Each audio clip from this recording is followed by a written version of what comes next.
एक शांत शहर में एक जर्जर पुराना घंटाघर था जो दशकों से काम नहीं कर रहा था। यह लंबा खड़ा था और पथरीली सड़कों पर छाया डाल रहा था। हर रात ठीक आधी रात को टावर से एक अजीब सी आवाज़ गूंजती थी, एक धीमी टिक टिक,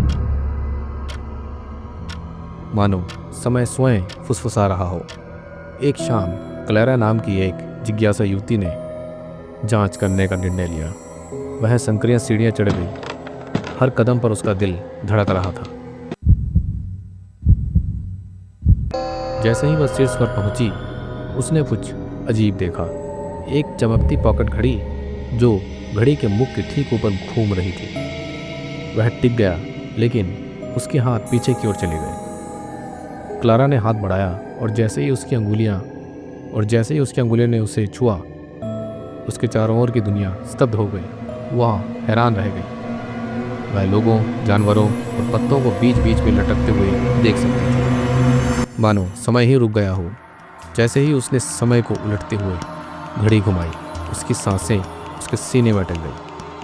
शहर उजड़ गया। अतीत की छवियां उसकी आंखों के सामने घूम गई। जिन जिंदगियों को वह नहीं जानती थी, घटनाएं जो उसे याद नहीं थी।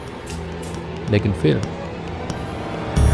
जितनी जल्दी इसकी शुरुआत हुई थी, समय ने अपने स्वाभाविक गति फिर से शुरू कर दी।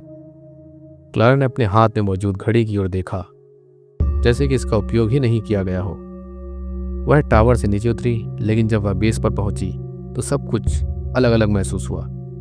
उसके आसपास के लोग कुछ कुछ परिचित लग रहे थे, फिर भी उसे याद नहीं आया कि वह कभी उनसे मिली थी। हवा भारी लग रही थी, दुनिया थोड़ी कम तेज थी। क्लारा को यह एहसास हुआ कि घड़ी के साथ छेड़छाड़ करके उसने समय को उल्टा नहीं किया था, उसने उसे बदल दिया था। अब वह जिस शहर में रहती थी, वह शहर नहीं था जो उसे याद था। और सबसे परेशान करने वाला हिस्सा, घंटाघर की सुइयां अभी भी पीछे की ओर टिक टिक कर रही हैं।